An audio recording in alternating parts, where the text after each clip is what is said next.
नमस्ते। आज मैं इस वीडियो में आपसे कुछ नई चर्चा करूँगी। ये चर्चा जो है ये थोड़ा एस्ट्रोलॉजी के रिगार्डिंग होगी। कुछ स्नैपशॉट बातें होती हैं इस चैनल पे एस्ट्रोलॉजी के रिगार्डिंग। कुछ थोड़ी-सी मोटिवेशनल बट थोड़ी-सी इंस्पिरेशन के साथ-साथ एस्ट्रोलॉजिकल। एस्ट्रोलॉजी एग्ज़ैक्टली है क्या? बहुत सारे लोग अपने आप को सेल्फ स्टडी करने के लिए एस्ट्रोलॉजी सीखते हैं, एस्ट्रोलॉजी बुक्स पढ़ते हैं। बट क्या ये हमें मोटिवेट करती है कि हमारे लिए क्या है, हमारे कर्मा में हमारे लिए क्या स्टोर्ड है हमारी लाइफ में हमारे लिए? एग्ज़ैक्टली करती है। तो हमें एक किस तरह से अपने चार्ट को देखना चाहिए कि हम ये जान सकें कि हमारी लाइफ में हमारा वो कौन-सा कर्मा है और या फिर वो ऐसे कौन से ऑब्स्टिकल्स हैं जो हमारी लाइफ में आएँगे, जो हमें रोकेंगे कई बार हमारी लाइफ में हर्डल्स आएँगे बट हमें फिर भी मूव अहेड करते रहना चाहिए। So how we have to see that? जब आप वैदिक एस्ट्रोलॉजी पढ़ते हो तो वहाँ पे एक टर्म हमेशा पढ़ाया जाता है बेसिक वैदिक एस्ट्रोलॉजी में, बाधक। बाधक इज़ बेसिकली वो हाउस है जो अलग-अलग राशियों के लिए अलग-अलग होता है। जैसे अगर कोई चर राशि है, मूवेबल राशि है, उनके लिए 11th हाउस बाधक होता है।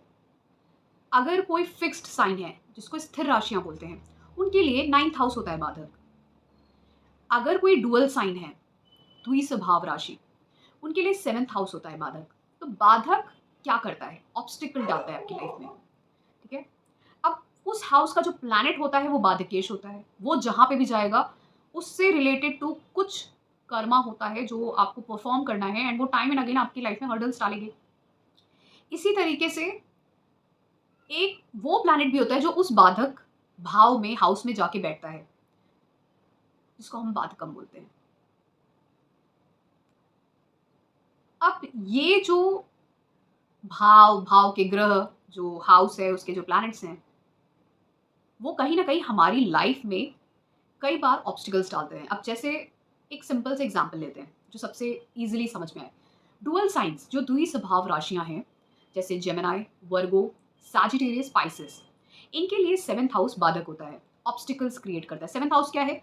मैरिज का हाउस है, तो स्पाउस आपके लिए बाधक हो गया, ऑब्स्टिकल हो गया। मैरिज आपके लिए ऑब्स्टिकल हो गई।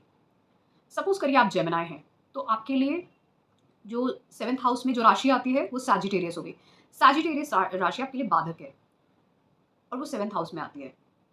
तो वो एक्चुअली में कालपुरुष कुंडली में नवम भाव है। इसी तरीके से अगर आप वहाँ पे जो उसका प्लैनेट है वो देखेंगे तो वो जुपिटर है।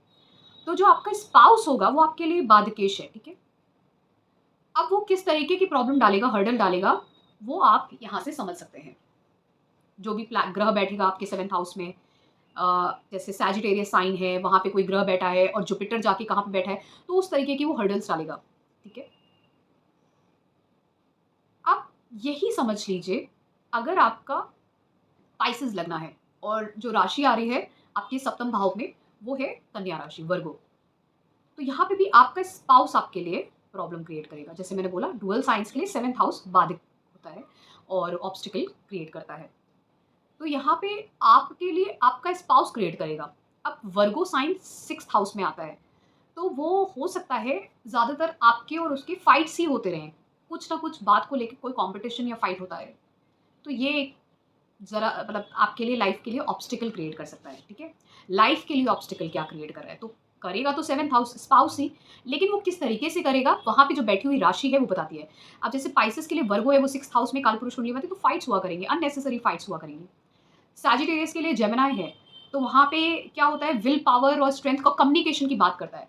तो वर्बल डिबेट्स हुआ करेंगे, आर्ग्यूमेंट्स हुआ करेंगे।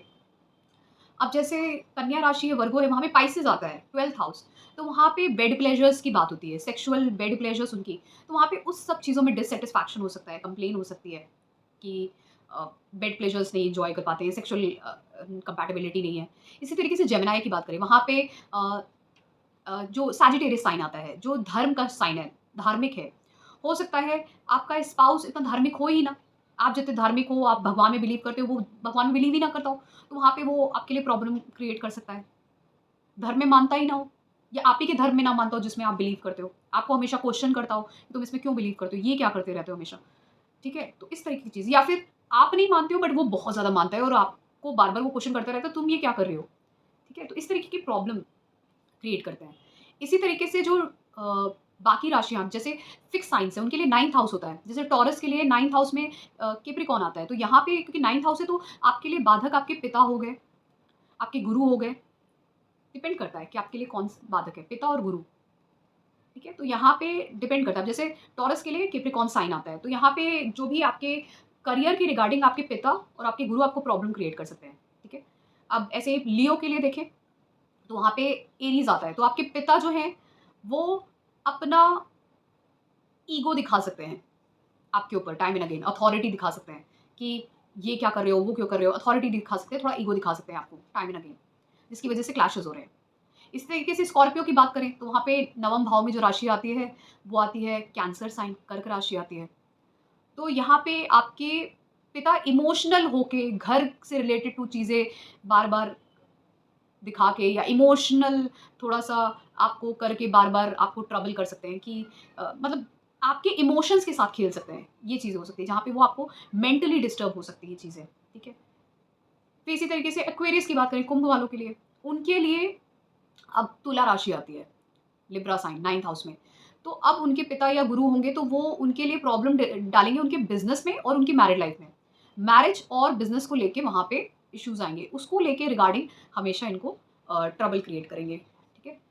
तो जिसकी वजह से वो बहुत ज़्यादा उनको रिस्पॉन्सिबिलिटी और बर्डन जैसा फ़ील होगा, जिसकी वजह से हो सकता है बहुत ही नेगेटिव थॉट्स भी उनके माइंड में कभी-कभार डेवलप कर जाएँ, ठीक है? तो ये सब ऑब्स्टिकल्स होते हैं लाइफ़ के। इसी तरीके से अब जो मूविंग चर राशि हैं, मूवेबल राशियाँ हैं, उनके लिए 11th हाउस होता है। अब एरीज़ की बात करें तो वहाँ पे आता है एक्वेरियस साइन। तो आपका जो फ्रेंड सर्कल है, जो सोशल नेटवर्क है और जो आपके बड़े भाई-बहन हैं, वो थोड़े से एसेंट्रिक हो सकते हैं। Eccentric in the sense Aquarius जो साइन है वो शनि और राहु से रूल्ड है। तो आप बता नहीं सकते हो कि उन वो कैसा बिहेव करेंगे, किस तरीके से कभी हो सकता है वो राहु की तरीके बिहेव करें, बहुत सडन उनको सब कुछ चाहिए और कभी-कभार हो सकता है वो बिल्कुल एकदम कोल्ड हों शनि की तरीके और किस समय में कैसा रिज़ल्ट देंगे ये भी नहीं पता है। तो कभी-कभार ये प्रॉब्लम पता है कहाँ पे करते हैं क्योंकि 11th हाउस आपकी सैलरी, आपकी गेन्स और मनी का भी है, फाइनेंस का भी है कहीं न कहीं। तो ये आपको फाइनेंस ये आपकी गेन्स और फाइनेंस में प्रॉब्लम करेंगे। तो यहाँ पे आपको वहाँ पे प्रॉब्लम हुई। करियर में जो सैलरी मिलती है वहाँ पे कभी अच्छी भी मिलने लगी, कभी नहीं भी मिलने लगेगी। कभी आपको देर से मिलेगी, प्रॉब्लम वहाँ पे फाइनेंस में आपको प्रॉब्लम होगा। इसी तरीके से अगर हम बात करें क कैंसर के लिए, कर्क के लिए, तो उनकी भी 11th हाउस ही प्रॉब्लम होता है।